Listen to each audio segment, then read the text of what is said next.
សម្បត្តិផ្ញើដល់លោកទីតោនៅក្នុងថ្ងៃនេះនាងខ្ញុំនឹងធ្វើការពន្យល់អំពីព្រះគម្ពីរទីតោ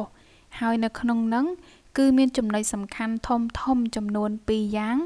ដែលទី1គឺនិយាយអំពីការបង្រៀនដែលត្រឹមត្រូវនិងការរស់នៅដែលប្រព្រឹត្តតាមព្រះ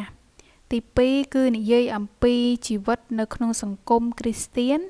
និងព្រះគុណរបស់ព្រះគម្ពីរទីតោគឺជាប្រភេទសម្បត្តិដែលមានអត្ថន័យដូចព្រះគម្ពីរទីម៉ូថេទី1ដែរ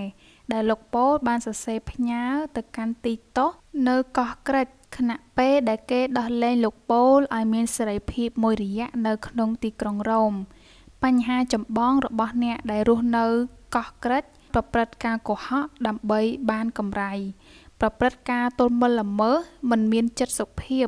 ជាមនុស្សលោភហើយនឹងខ្ជិលច្រអូសគ្រានោះទីតោបានដឹកនាំក្រុមជំនុំនៅកោះក្រិចយ៉ាងលំបាកដូច្នេះប៉ូលក៏សរសេរសម្បត្តិនេះដើម្បីលើកទឹកចិត្តទីតោឲ្យចេះស៊ូទ្រាំនិងព្យាយាមក្នុងការដឹកនាំក្រុមជំនុំដោយមានភាពអត់ធ្មត់មកពីព្រះជាម្ចាស់លោកប៉ូលបានបង្រៀនថាសេចក្តីសង្គ្រោះមិនត្រូវបានសម្រេចតាមរយៈអំពើសុចរិតរបស់យើងទេប៉ុន្តែមានតែតាមរយៈសេចក្តីមេត្តាករុណានិងព្រះគុណរបស់ព្រះជាម្ចាស់តែប៉ុណ្ណោះហើយថាការនេះត្រូវបានសម្រេចតាមរយៈការកើតជាថ្មី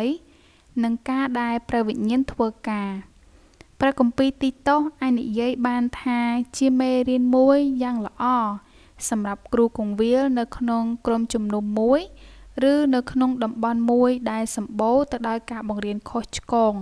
និងមានភាពវឹកវរមេរៀនដែលមាននៅក្នុងព្រះគម្ពីរទីតោនេះនឹងធ្វើឲ្យក្រុមជំនុំនោះកាន់តែមានជំនឿកាន់តែរឹងមាំ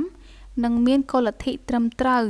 និងជីវិតដែលគោរពព្រះឲ្យស័ក្តិសមនឹងព្រះគុណនៃសេចក្តីសង្គ្រោះរបស់ព្រះជាម្ចាស់